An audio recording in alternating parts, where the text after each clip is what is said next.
Hi, this is Chris Young. Welcome to episode 113 of Contemplating Life. In this episode, I'm beginning a series that could possibly be the last of this podcast. It might not be, but it might. It's a series I need to get finished in case this is the last.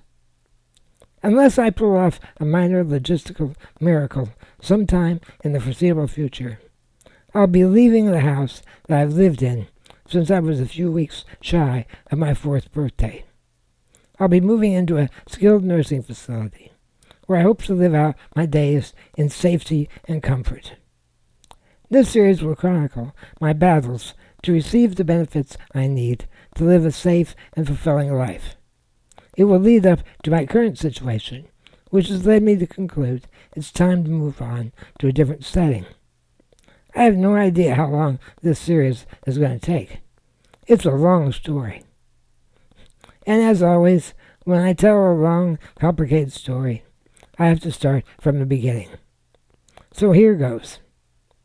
The solar system was formed, the earth cooled, the dinosaurs came and went, humans evolved, and I was born with a genetic neuromuscular disease called spinal muscular atrophy type 2. My parents first noticed something was wrong when I was about 2 years old and still not crawling or walking. They took me to a muscular dystrophy clinic at Riley Children's Hospital here in Indianapolis. The folks at Riley didn't know what I had. They knew it wasn't the most common type of MD, known as Duchenne muscular dystrophy, or DMD. Those kids don't have onset until age about 6 or 7. In those days, their life expectancy was seriously short of 30 years. I lost some friends to DMD in their teens. So the doctors concluded whatever I had, it had to be worse than DMD, and they didn't think I was going to live very long. My mother rushed me through the Catholic sacraments at an age earlier than I might have otherwise participated. Now, I was unaware of this dire prognosis. However, when 2 of my friends with DMD died at ages 16 and 18, I began to seriously fear for my own mortality. I've often said that over my entire adult life, I felt like I had only about 5 years to live. Well, maybe in my 20s or 30s I felt like it was 10 years, but certainly after that, it shortened to 5 years. As a consequence, we made absolutely no plans or provisions for what would happen to me when my parents were dead or otherwise unable to care for me. In contrast, consider my friend Christopher Lee. He had severe cerebral palsy. He was expected to live a normal lifespan. His mother, Muriel, was constantly concerned about what would happen to him when she and his father, Ralph, were no longer around. Muriel had severe type 1 diabetes, and Ralph had a heart condition. Muriel expected to be the first to go, but sadly Ralph passed away from a heart attack. And then Muriel also outlived Christopher, who only made it to his mid or late 30s. I always thought it was ironic that they spent all that time worrying about what to do when Christopher outlived them. And in contrast, I spent no time worrying about what to do, and I was going to outlive both my parents. I think there's a mistaken opinion that it's easy to receive government benefits, but they make you jump through considerable hoops. I first encountered difficulty with government benefits when we discovered a program called Supplemental Security Income, or SSI. It's a federal benefit for low-income, disabled, and elderly people. And typically these are people who are ineligible for other benefits such as Social Security disability. Although children can receive SSI these days, I think when I was young, you didn't become eligible till age 18. And I might not have applied until I was almost 19. I don't recall the exact timeline. My application was denied. If you were a full-time student, you could not qualify for SSI. I was already enrolled in IUP-RI, working on my degree in computer science. One of the requirements to receive benefits was that you had to be evaluated to determine whether or not you could be employed. They would send you to the Indiana Department of Vocational Rehabilitation, or we called it Voc Rehab for short. I had already been to Voc Rehab. They were paying for my college tuition. If I'd applied for SSI first, then let them send me to Voc Rehab, and then Voc Rehab determined I was college material and sent me to college, I could keep my SSI benefits. But because I did it in the wrong order, I was ineligible. My only recourse would be to drop out of school, apply for SSI, get accepted, go back to Voc Rehab, get evaluated, which would show I was college material, and then go back to college and keep my SSI benefits. I went to a free legal clinic to get legal representation. I didn't have any income. I was an adult. I qualified. We filed an appeal based on the idea that it was ridiculous for me to drop out of school just to get the benefits and then go back to school again. The appeal was denied, and we didn't pursue it any further. Sometime in March or April of 1977, I took a job as a student programmer at the Indiana University Department of Medical Genetics. I've already covered that story in previous episodes. The department business manager was a nice guy named Randy, who was in a wheelchair and was a semi-quadriplegic from a spinal cord injury. He filled out all of my employment paperwork. In May of that year, I was joined by 3 other student programmers. One day we compared our paychecks and noticed they were making more money than I was. Further investigation revealed they were not having Social Security taxes withheld. Apparently there was a loophole. If you were a student employee, you could opt out of that withholding. Randy hadn't told me about the loophole, and I was having FICA taxes withheld. I decided to not pursue it. I thought maybe I'll need those FICA taxes someday. Turns out I was right. After I graduated with my BS degree in computer science, I was promoted to a full-time employee at the genetics department. In the spring of 1997, I developed congestive heart failure, and I had to quit work. I was eligible for permanent disability insurance through the university, and I received monthly benefits from them for the next 5 years. I also applied for Social Security disability. That's when I found out I had to have worked under Social Security for at least 8 calendar quarters. If I had opted out of FICA withdrawal like the other student programmers, I would not have accumulated enough quarters to qualify for SSDI. I don't know if Randy realized that, but he did me a great favor by not giving me the loophole. So anyway, I applied for Social Security disability, and there's a 2-year waiting period after the onset of your disability before you're eligible for benefits. I sarcastically said that the reason is they want to see if you're going to die first. Anyway, I had a difficult time convincing Social Security that a heart condition is sufficiently severe to keep someone from working a desk job as a computer programmer. Eventually, we submitted enough material to convince them I was eligible, and I began receiving monthly Social Security disability insurance, or SSDI benefits. I still receive those benefits today, about $1,300 a month. At that time, I also became eligible for Medicaid, but I decided to stay on my father's insurance. I could stay there as his disabled dependent, and he had pretty good insurance. When my mother began having serious health issues in her early 60s, and eventually lung cancer, which took her life, we began scrambling to deal with the previously unimaginable idea that I was going to outlive both my parents. I applied for Medicaid sometime in 2008. I don't recall exactly when. There are a variety of programs called Medicaid waivers available. One program is called the Aged and Disabled Waiver.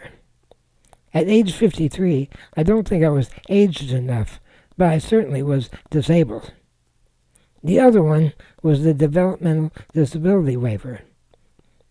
Now we had to answer the question, am I developmentally disabled? That's not so easy.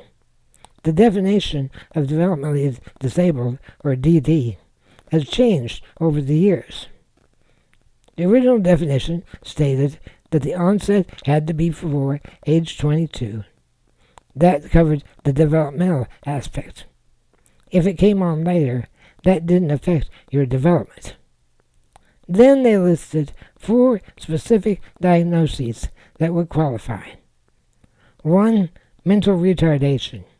Yes, the R word used to be the correct term before it was co-opted by the general public as an insult. 2. Epilepsy. 3. Cerebral palsy. 4. Autism. Or 5. Other conditions other than the sole diagnosis of mental illness, which are closely related to mental retardation because they result in similar impairments of general intellectual functioning or adaptive behavior, or require similar treatment. So, my friend Christopher Lee, who had cerebral palsy, was definitely DD, because that was one of the enumerated examples. My neuromuscular disease meant that I needed almost exactly the same kinds of services as he did, but my disability was not enumerated. That other conditions clause only applied to things similar to an intellectual disability. Things similar to or requiring similar treatment as cerebral palsy didn't count. Somewhere along the way, they modified the definition. You could either be grandfathered in under the old definition or use the new definition. The new version requires, again, onset prior to age 22. It has to be likely to persist indefinitely, and results in substantial functional limitations in at least 3 of the following areas of major life activities. A. Self-care. B. Understanding and use of language. C. Learning. D. Mobility. E. Self-direction. F. Capacity for independent living. And G. Economic self-sufficiency. Under this new functional definition, I would be considered DD because I lacked ability in 4 of those areas, specifically self-care, mobility, capacity for independent living, and economic self-sufficiency. Regarding the economic issue, by this time my work-from-home computer consulting business had failed, and I didn't have sufficient stamina to work to support myself. So, which waiver, A and D or DD? The DD waiver was supposedly more likely to get me more benefits and possible placement in a group home, which would be way better than a nursing facility. On the other hand, there was a 10-year waiting list to get on the DD waiver. And I think there was a rule that if you could get on DD, you couldn't apply for A and D. To get on the DD waiting list, they had to find out if I was DD. Part of that process was to determine if I was, again, pardon the terminology, mentally retarded. They had to take an IQ test to find out. The fact that I had a bachelor's degree in computer science wasn't evidence enough that I wasn't retarded. Someone came to my house and gave me a completely oral, modified IQ test. I didn't have to read or write anything. The test was carefully designed to measure different levels of intellectual disability. It didn't care if you were a genius or not. It was skewed to differentiate between certain cutoff points, such as IQ scores of 50, 60, or 70. There were only about 4 or 5 questions that I found remotely challenging, and I aced them all. The results said I had an IQ of 130. A few years later, I took a legitimate written IQ test to see if I would qualify for the Mensa organization. That requires that you score an IQ in the 98th percentile range. I don't recall my exact IQ. It was somewhere in the mid-120s, but it was a point or two short of qualifying for Mensa. So anyway, I got on the DD waiting list, and while waiting, that meant I could qualify for age and disabled waiver. I don't recall the exact year it was when my parents and I consulted with the disability attorney. We tried to plan for my future. Now, we were by no means rich, but Dad had accumulated a savings of around $45,000. The house was paid for, as was my wheelchair van. This lawyer didn't have any good answers for us because there really weren't any. He joked, "You need to win the lottery." Like we didn't think of that already. Some advice, huh? Any calculations about how much I might need to live on when they were both gone included the variable, how long until Chris dies? That becomes a recurring theme in this endeavor. Eventually, we decided that I should apply for Medicaid and get off my dad's insurance. That way I could get home health aides to help out my dad in caring for me. My cousin Angie is married to a wonderful woman named Shelley, who worked for a home health care agency. We met with Shelley to brainstorm, but again, there weren't many good solutions. When it came time to find a home health aid agency, we went to the one that Shelley worked for. Or at least I thought we did. That agency was actually 3 separate agencies owned by the same people. And Shelley worked in a different division that dealt mostly with intellectually disabled people in group homes, not in the home health aid division that I needed to deal with. They sent me good people, but the people in the office were terrible to work with, and Shelley was powerless to make things better. We eventually moved to a different agency.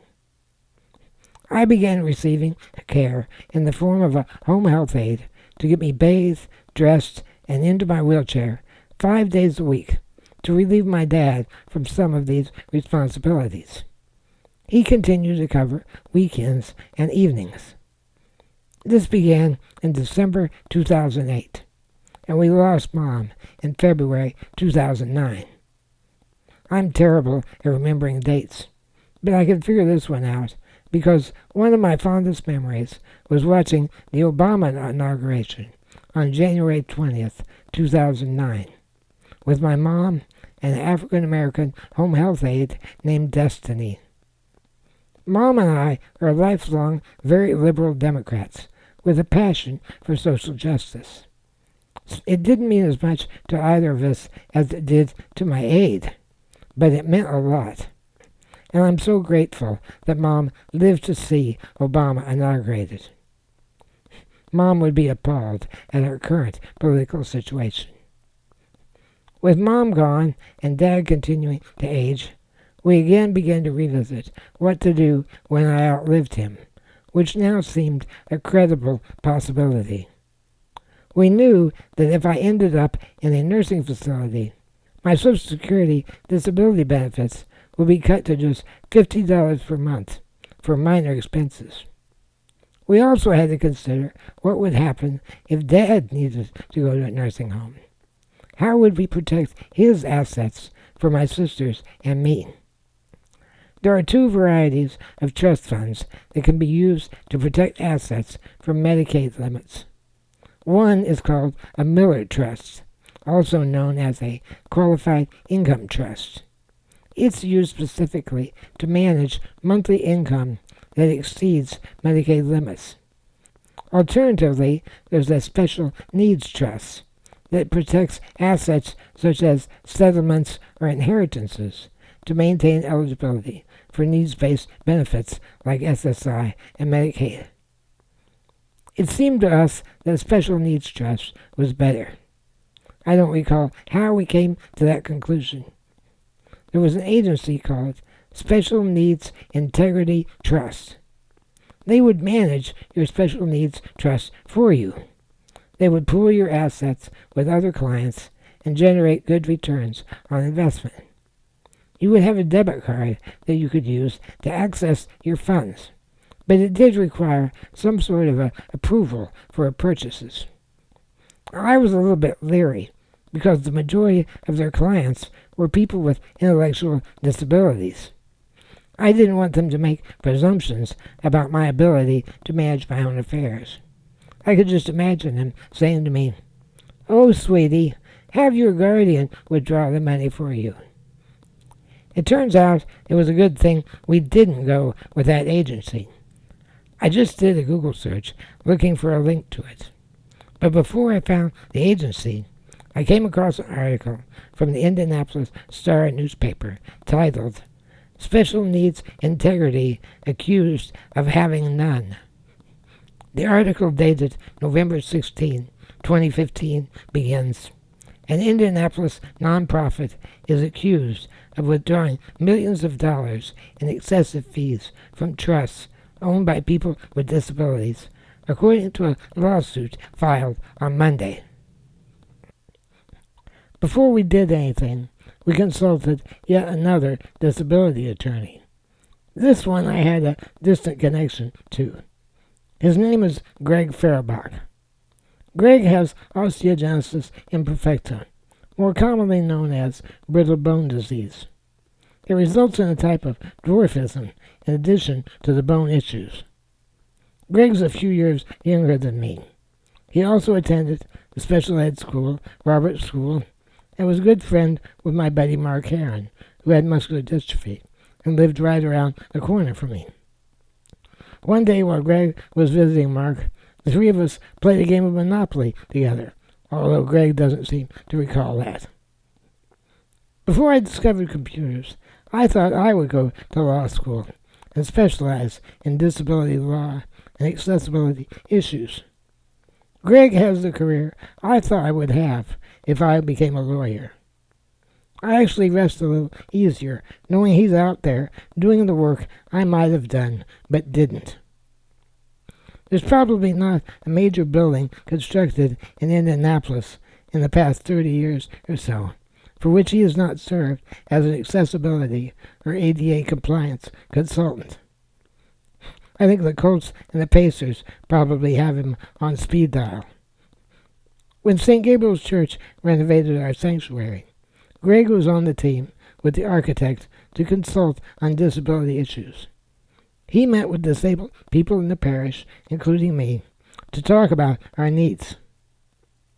Anyway, Dad and I went to Greg's downtown office and talked about my situation. He told us we didn't need an outside agency to manage our trusts. He or any other knowledgeable attorney could set up a special needs trust.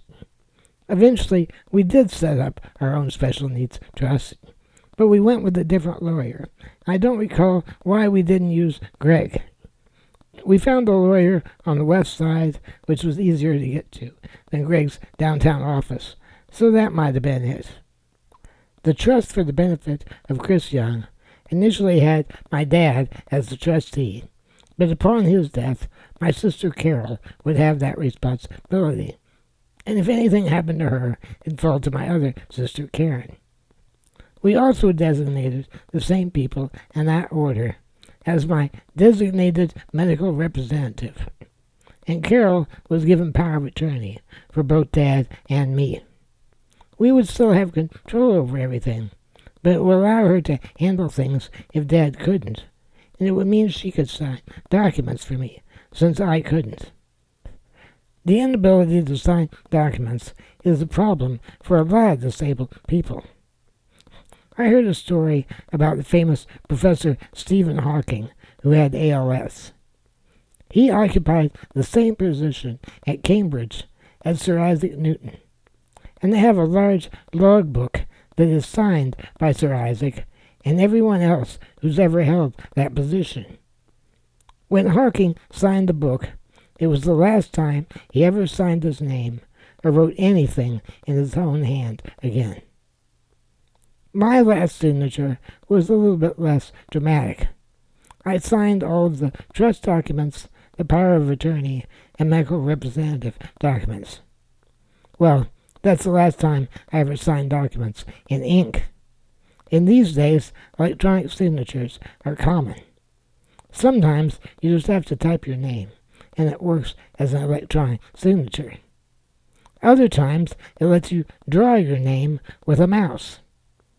I discovered I have enough control over my mouse using a joystick that I can recreate a reasonable facsimile of my original signature. Eventually, we expanded my home health aid help to 7 days per week. Dad was still able to put me to bed at night, and in a pinch he could get me up, but it was difficult.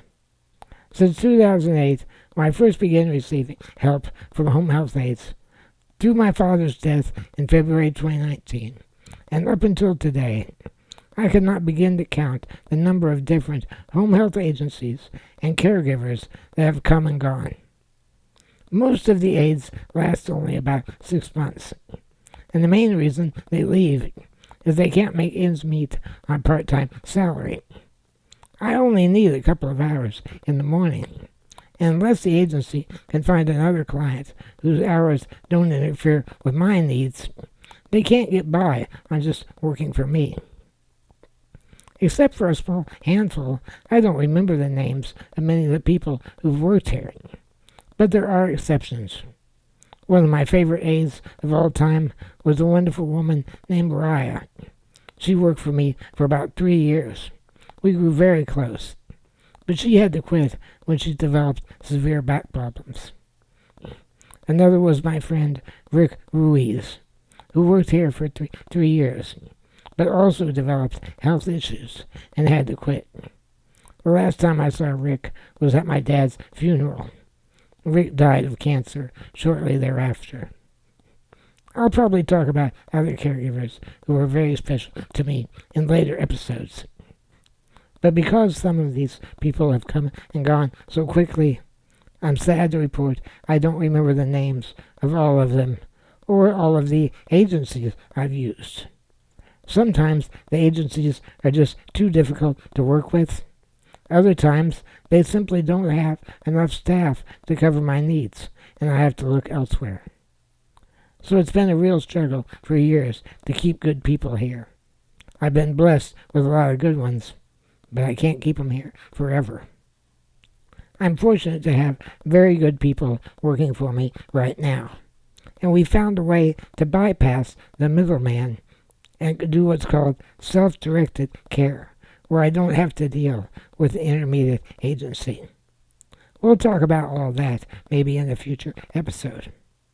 In our next episode, I'll talk more about the struggles I've had maintaining Medicaid eligibility and the immense challenges that I began to face when my father's health deteriorated from cancer.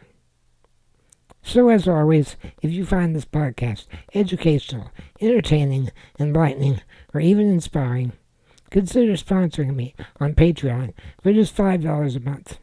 You get early access and other exclusive content.